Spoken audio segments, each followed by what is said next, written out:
The lava roared, the sky burned red, and Padmé Amidala stepped off her ship on a Mustafar, her heart pounding against her ribs. She had come to save him, to bring Anakin home. But the man waiting for her was not the man she married. His eyes glowed gold. His voice was sharp, cold, and cruel. He spoke of power, of order, of a new empire, one he would rule beside her. "Padmé," he said, stepping closer. "Help me. Together, we can overthrow the Emperor. We can make things right." She froze. Behind her, hidden in the belly of the ship, Obi-Wan Kenobi watched, waiting, listening, ready to strike the moment she turned away. And Padmé knew it. She felt the truth in her bones. If she rejected Anakin now, Obi-Wan would kill him. The Jedi would end him. The galaxy would lose him forever. Her hand drifted to her stomach. The twins kicked softly inside her. She thought of Naboo, of Tatooine, of the boy with sand on his hands and stars in his eyes. And then she made her choice. "Anakin," she whispered, stepping toward him. "I'm with you." His golden eyes widened. "All of me. Always." She turned sharply toward the ship and shouted into the wind. "Obi-Wan, come out." The Jedi Master stepped down the ramp, lightsaber in hand, face stricken with sorrow. But before he could speak, Padmé moved in front of Anakin, shielding him.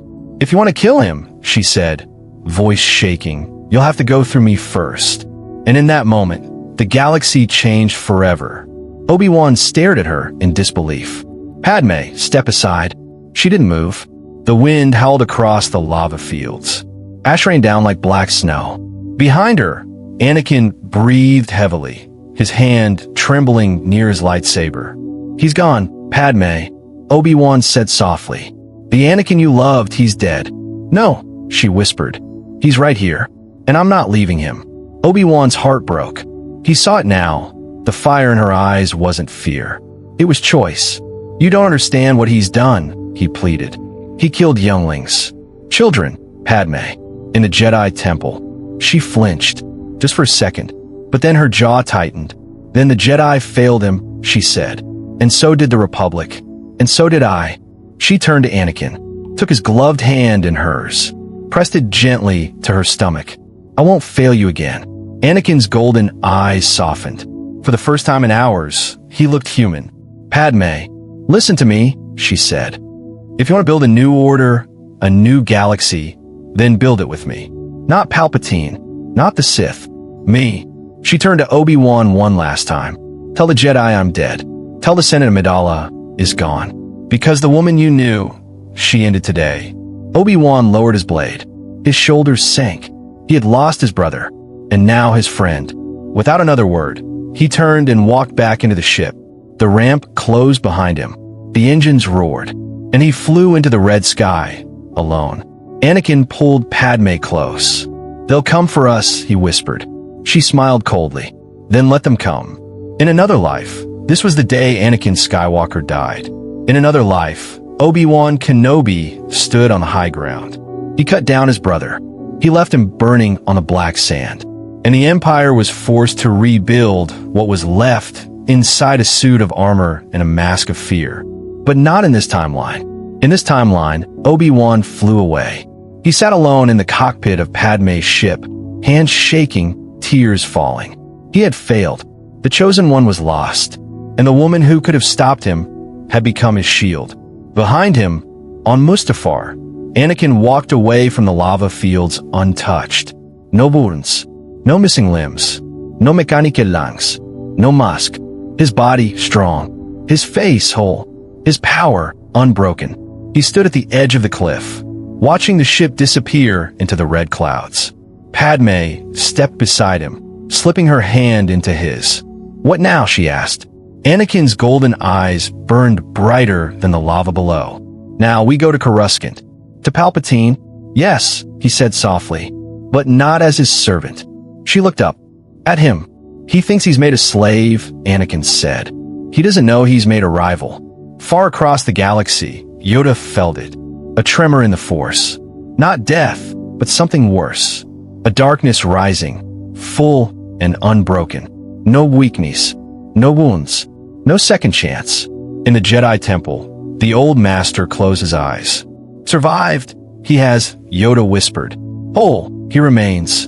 Doomed, we may be. And on Mustafar, hand in hand, the Sith Lord and his queen boarded their ship and flew toward the heart of the Empire. The ship landed on Coruscant in the dead of night. Anakin stepped onto the platform. No limp, no scars, no labored breathing. Just a tall man in black robes, golden eyes glowing, and a queen at his side. The clone troopers froze. They had expected a corpse, or a cripple. Instead, they saw God. Lord Vader, one stammered. The Emperor is waiting. Anakin smiled coldly. Good. He walked through the halls of the Senate building like he already owned them. Padmé matched his every step. Senators whispered behind closed doors. Some bowed. Some hid. None dared to look him in the eyes. In the throne room, Palpatine waited, old, hunched, smiling that thin yellow smile. My friend, the Emperor croaked. You have returned. And healthy, I see. Anakin stopped in the center of the room. Padmé saved me. Palpatine's smile twitched. How touching. The old Sith reached out with the Force, gently, carefully, testing his apprentice, probing for weakness. And he found none. No pain. No anger he could pull. No wound he could twist. Just raw, calm, terrifying power. This was not the broken boy he had molded for years. This was something else. Something stronger than himself. Palpatine's stomach turned to ice. For 30 years, the rule of two had been simple. The master rules. The apprentice serves until he is strong enough to kill the master. That was the way of the Sith. And Palpatine suddenly understood. He had built his own executioner. He forced a smile. Welcome home, Lord Vader. Anakin bowed slightly. Padmé did not bow at all. And in the shadows of the throne room, the war between master and apprentice quietly began. The twins were born on Naboo, far from Coruscant, far from Palpatine's watching eyes, in the same lake country where Anakin and Padmé had once fallen in love. This time, Padmé did not lose the will to live. Anakin sat by her side, holding her hand, his golden eyes soft for the first time in months. When the babies cried, he did not flinch. He smiled. A boy, the medical droid announced, and a girl. Padmé wept. Anakin kissed her forehead. Luke, she whispered. And Leia, he added. But peace did not last long. Within weeks, Imperial shuttles arrived. Palpatine had heard the news. He came himself, robes black, smile thin, to bless the children. He reached for baby Luke first. His old fingers hovered over the infant's forehead. Strong, this one is, he hissed. Stronger even than his father. Anakin stepped between them. His hand rested on his lightsaber. My children, he said quietly, will be trained. By me, and by their mother. Palpatine smiled like a snake. Of course, my friend. Of course. But the Emperor knew the truth. These children were a threat. A bloodline more powerful than his own. And if he could not control them, he would have to replace Vader with them. Years passed. Luke and Leia grew up inside the Imperial Palace. By age 4, they could lift stones. By 6, they sparred with training sabers. By 8, they bowed before the Emperor and called him grandfather. But in the quiet of the night, Padmé whispered other words into their ears. Words about freedom, about lies, about the old man on the throne who was not their family. She was planting seeds, and those seeds would one day burn the Empire from within. Coruscant glittered like a lie. Beneath its golden towers, the new Empire celebrated its birth. Banners of black and crimson hung from every spire. Stormtroopers marched in perfect rhythm. And in the heart of it all stood Senator Padmé Amidala. She did not wear mourning robes. She did not weep in public. She smiled. She smiled when Palpatine called her a voice of reason. She smiled when Vader passed her in the corridor, his breathing heavy, his eyes hidden. She smiled because every smile bought her time. In secret, Padmé began her true work. She called it the Whisper Network. A handful of senators, a few loyal handmaidens, a retired clone officer who remembered what honor felt like. One by one, she gathered them, not with speeches but with truth. The Republic did not die, she told Bail Organa in a candlelit chamber. It was murdered, and we are the witnesses. She used her Senate seat like a blade. She voted with the Empire on small matters and stole secrets on the larger ones. Troop movements, supply routes, the names of dissidents marked for death. Each file was copied. Each whisper was passed. Each ally was tested. But the deepest cut came when Padmé turned her gaze toward Mon Mothma. Together, the two women began drafting a document. Not a treaty, but a declaration. A spark waiting for fire. Then, one quiet evening, a coded message reached her desk. It bore the seal of the Emperor himself. Senator Amidala, your presence is requested. Alone, Padmé's hand trembled just once. The Shadow War had begun. The Imperial Palace was silent that night, too silent. Darth Vader moved through the dark corridors, his cape sweeping behind him. He had been summoned, but not by the Emperor. A loyal servant, one of Padmé's whispers, had slipped him a data chip. Just one chip. One terrible secret. He plugged it into his private console. The hologram flickered to life. Palpatine's voice, cold and patient, filled the chamber. The Skywalker children must be found. Raised in darkness. Trained from birth. When they are strong enough, Vader will be discarded. Anakin froze.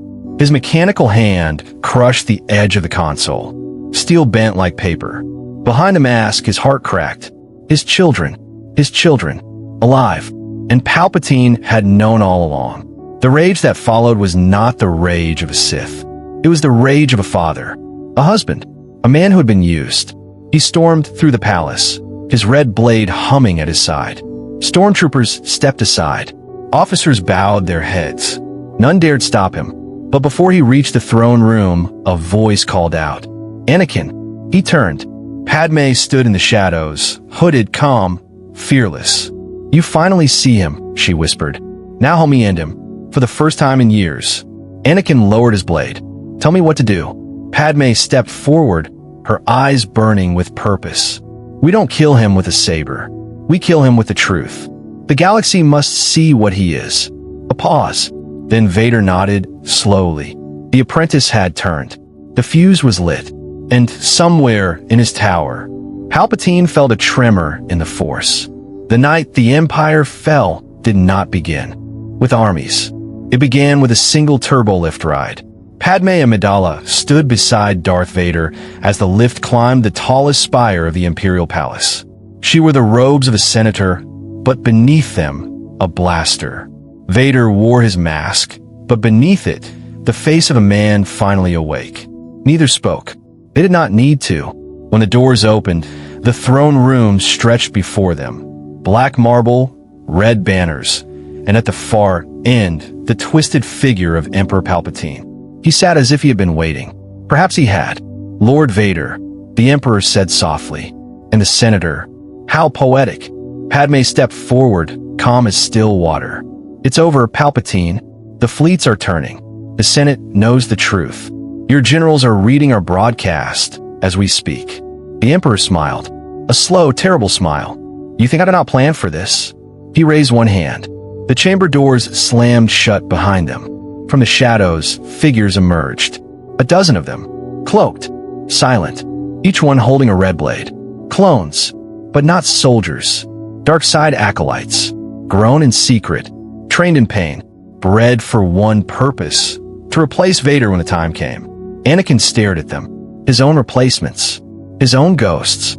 You see, my friend, Palpatine whispered, I never needed you. I only needed your blood. Vader ignited his saber. So did they. The throne room exploded into red light. Vader moved like a storm reborn. His blade carved through the first acolyte before the boy could even raise his guard. The second came faster. Vader caught his strike, turned it aside, and ran him through. Two more lunged. Vader spun low, took their legs, and ended them with a single sweep. But there were too many. Padmé did not run. She drew her blaster and fired with the precision of a Naboo queen who had once led her own armies. One acolyte fell, then another. She moved behind columns, ducked beneath debris, and kept her shots clean. Anakin, she called. The Emperor. Vader heard her. He always heard her. He threw out his hand.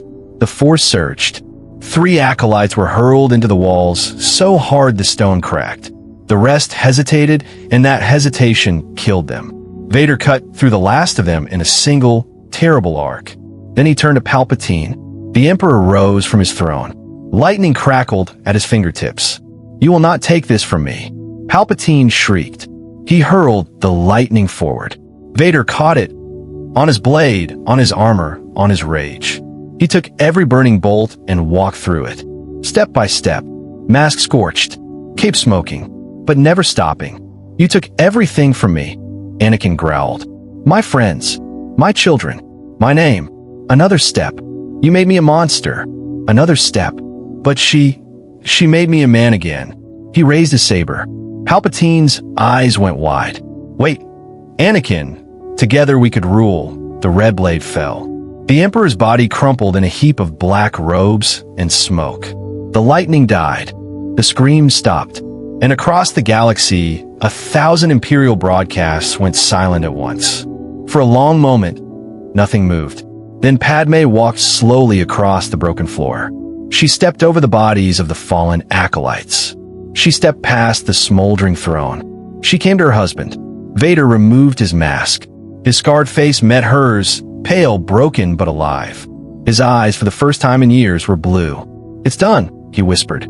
"No," Padmé said gently. "It's only beginning." News of the Emperor's death spread within hours. Imperial fleets dropped out of hyperspace, confused. Governors locked themselves in their palaces. The Senate, long silenced, suddenly found its voice again. Bail Organa stood before the holocams and declared the dawn of a new age.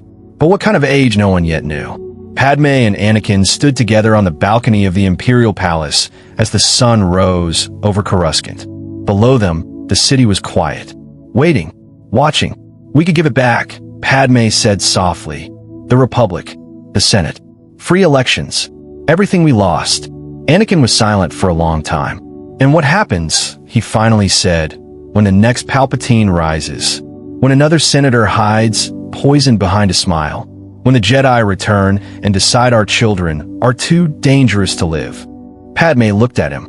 She had heard this voice before, years ago, on a balcony much like this one, when a young Jedi had spoken of order and strength and protecting the ones he loved. She had argued with him then. She did not argue now. "Then we don't give it back," she whispered. "Not all of it." What followed was not a republic, and not quite an empire. The Senate returned, but only as advisors. The Jedi survivors were offered amnesty, but only if they swore loyalty to the new throne. The clone armies, leaderless after Palpatine's death, bowed to a new commander, Anakin Skywalker himself. Padmé wrote the new constitution with her own hand. She called it the Skywalker Accord. It promised peace. It promised freedom. It promised justice. And in the smallest print, it gave the throne absolute power in times of crisis. Crisis, of course, could be defined by the throne. Worlds that resisted were not destroyed. Padmé would not allow it. But they were reminded. Trade routes closed. Supplies delayed. Star destroyers parked quietly in orbit. No bombs fell. No cities burned. But the message was always the same. The Skywalkers protect. The Skywalkers provide. The Skywalkers do not forget. And then there were the children. Luke and Leia were brought home from their hiding places. Padmé wept the first time she held them. Anakin held them like a man who could not believe they were real. The twins were not raised as rebels, nor as Sith, nor as Jedi. They were raised as heirs. Luke was taught the Force by his father, but only the gentle paths. Leia was taught politics by her mother, every lesson sharper than the last. They grew up in palaces. They grew up loved. They grew up watched. The galaxy whispered a new name in fear and wonder. The Skywalker dynasty. Statues rose on 1,000 worlds. Anakin in his black armor. Padmé in her flowing robes. The twins between them, hands joined. Children were taught to bow when the name was spoken. Love had won, but peace was just another word for control. Years passed. The galaxy was quiet. Trade flourished. Pirates vanished. The Outer Rim, once lawless, now answered to a single banner. And yet something stirred. In the deep wilds of Dagobah, A small green figure opened his eyes for the first time in a decade. Yoda had felt the death of Palpatine. He had also felt what came after, and he was not at peace. On a quiet moon in the Outer Rim, a young woman knelt in a hidden temple. Her name was unknown to the galaxy. Her master had been a Jedi who escaped the Purge. In her hand, a green lightsaber hummed to life. She had heard the stories of the Skywalker throne. She had heard the whispers of the silenced worlds. And she had decided, the Jedi will return, she said. Softly, even if the Skywalkers must fall. The blade burned bright in the dark. Far away, on the polished floors of the Imperial Palace, young Luke Skywalker suddenly looked up from his training. He felt something, a flicker, a warning, a call. He turned to his father. "Dad," he said quietly, "someone out there is afraid of us." Anakin Skywalker said nothing. He only stared into the distance, because for the first time in years, he was afraid too.